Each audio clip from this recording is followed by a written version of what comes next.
Olá, meu nome é Maíra Lacerda, eu sou presidente da ASBRAP e estou aqui hoje com Simão Pedro, diretor do I, para apresentar o Instituto de Identificação para vocês. Sejam todos bem-vindos, prazer estar aqui com você, Maíra. Vamos? Osmar, tudo bem? Tudo bom, Maíra? Vamos iniciar a visita? Vamos sim. Ótima visita para vocês. Obrigada. O nosso trabalho aqui no Instituto de Identificação, ele começa com a identificação do cidadão. A gente recebe o nosso requerente aqui na nossa recepção para fazer o documento de identificação dele, que é o RG, que ele agendou previamente. Ele se desloca até aqui o Instituto para fazer o atendimento.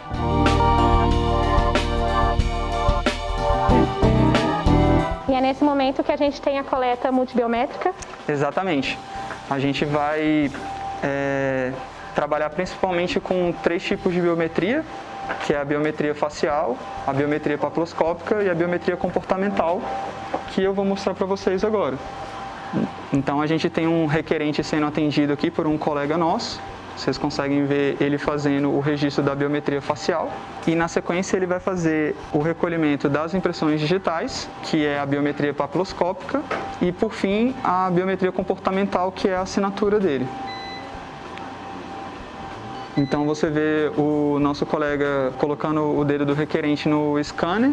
Então essa imagem ela é digitalizada, a biometria é capturada a partir do dedo do requerente, numa versão digitalizada que vai ficar disponível nos nossos bancos de dados. Atualmente a gente tem 4 milhões e 100 pessoas cadastradas, né? Isso, com mais registros para cada indivíduo. Exatamente. Para cada um desses indivíduos a gente faz a coleta dos 10 dedos, da fotografia da face e a assinatura.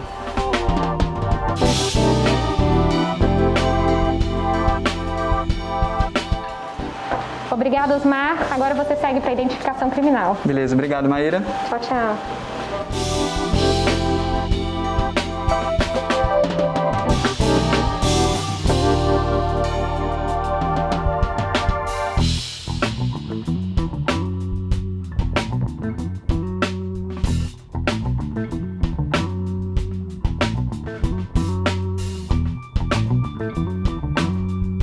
É muito importante para a investigação a gente identificar a vítima, porque ela é um ponto de partida primordial para a investigação policial. Então aqui no laboratório a gente traz os tegumentos que a gente conseguiu lá no IML, foram coletados de vítimas de homicídio, vítimas de latrocínio ou vítimas de desastres naturais. Então esse aqui, como vocês podem ver, é o laboratório, a gente trabalha em conjunto com o IML.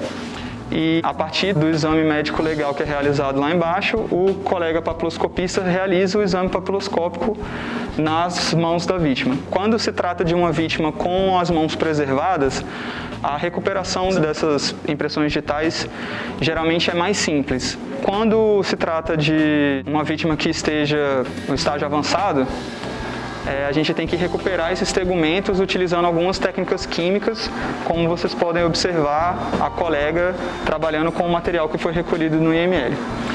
Esse exame ele é muito importante, principalmente em casos de desastres naturais. Um exemplo muito interessante do nosso trabalho foi realizado no caso de Brumadinho. Então nós tivemos colegas que foram chamados para ajudar as equipes de resgate e eles trabalharam lá incansavelmente tentando identificar o máximo de vítimas possíveis. A partir da identificação da vítima, a gente já consegue dar uma informação muito importante para a investigação policial. Mas o nosso trabalho continua tentando encontrar a autoria do crime. Então a gente já fez a identificação da vítima e agora a gente vai passar para a parte da identificação do autor.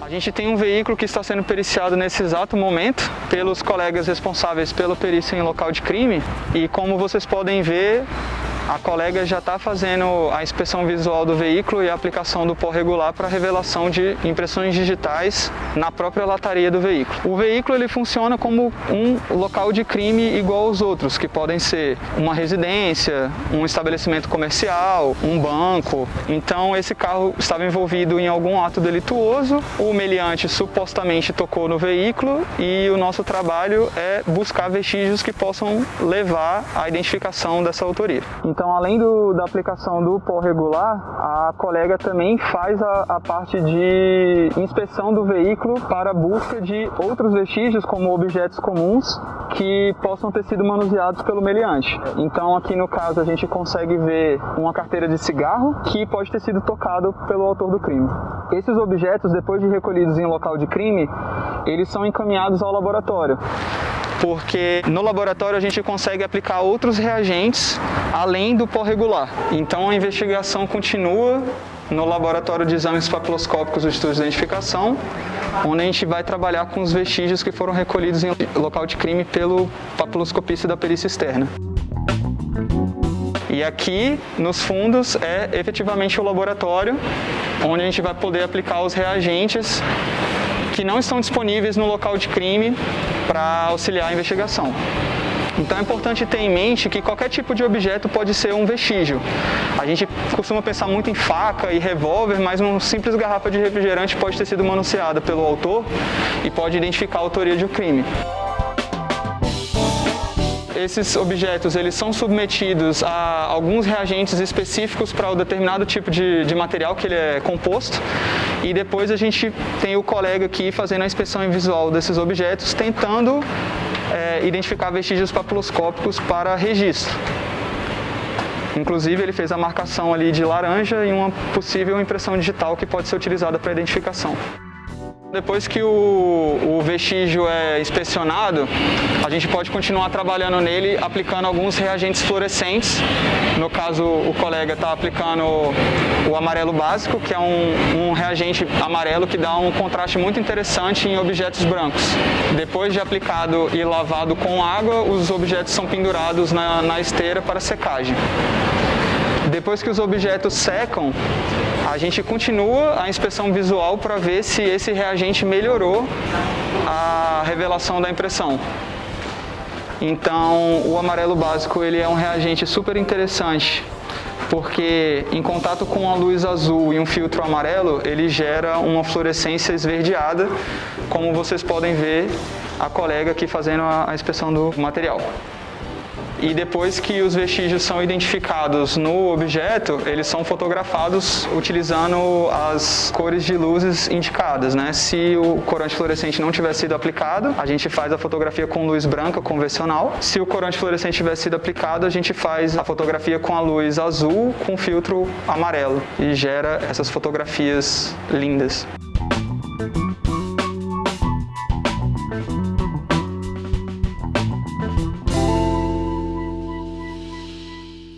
E o grande diferencial do Instituto de Identificação do Distrito Federal é que aqui a gente tem a maior câmara de fumigação de cianoacrilato do mundo, que é um equipamento disponível comercialmente em capacidades bem menores, só que os colegas aqui do Instituto desenvolveram essa câmara que cabe um veículo dentro, como vocês podem ver.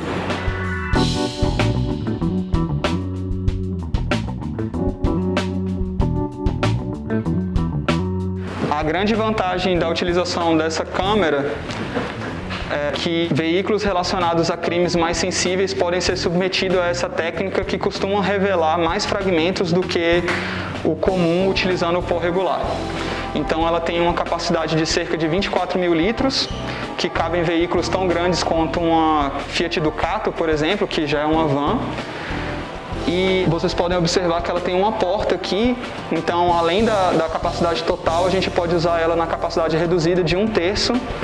Encerrada essa parte da revelação dos vestígios feitos em local de crime e no laboratório, a gente segue para identificação e confronto das impressões digitais reveladas.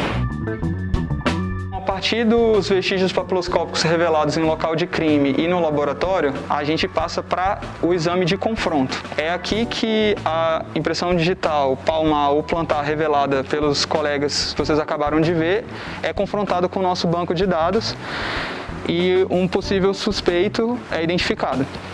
Então aqui vocês podem ver o pessoal fazendo a busca no sistema, que auxilia a gente nessa pesquisa, mas é importante ressaltar que o sistema por si só não faz a indicação da autoria.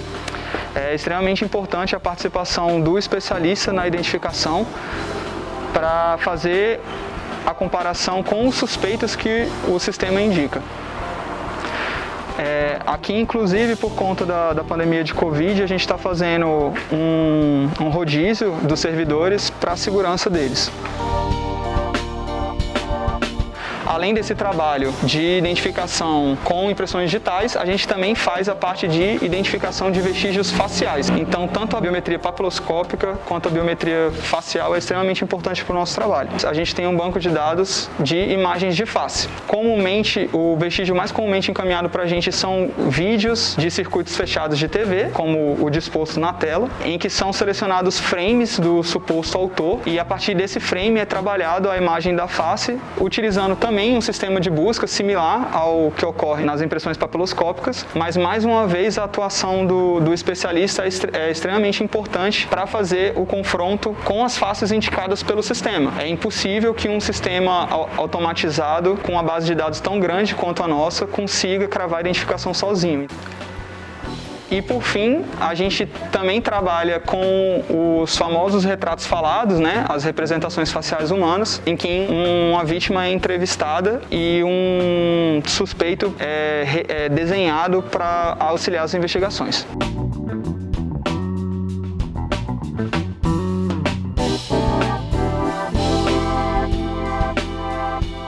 Então aqui a gente tem as salas privativas que a gente faz a entrevista com a vítima.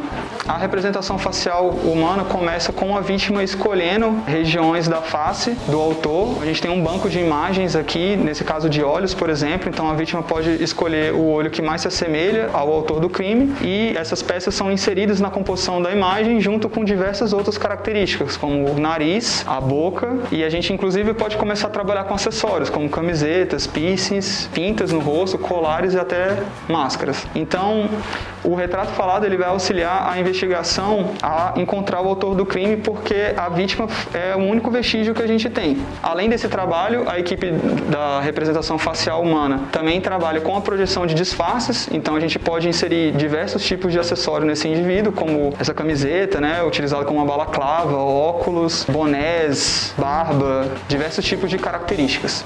Um trabalho muito importante que a gente realiza aqui também é a projeção de idade, no caso de desaparecidos e foragidos, por exemplo, no qual a gente dispõe de uma imagem do indivíduo quando ele era mais novo, né? Uma criança ou um adolescente, e a gente faz a projeção da idade de como a face dele evoluiria com o tempo para auxiliar também a investigação policial a encontrar essa vítima desaparecida ou um foragido da polícia.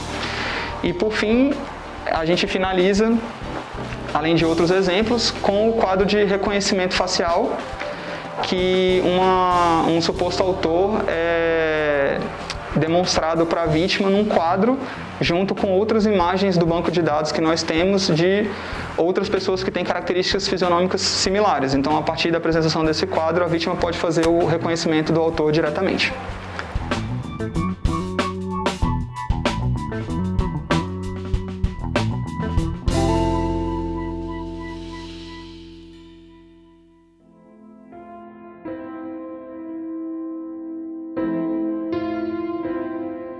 E aqui, na sala da direção do Instituto, a gente encerra a nossa visita, agradecendo ao diretor pela disposição em compartilhar as salas e os laboratórios que a gente tem à disposição da população para auxiliar nas investigações policiais.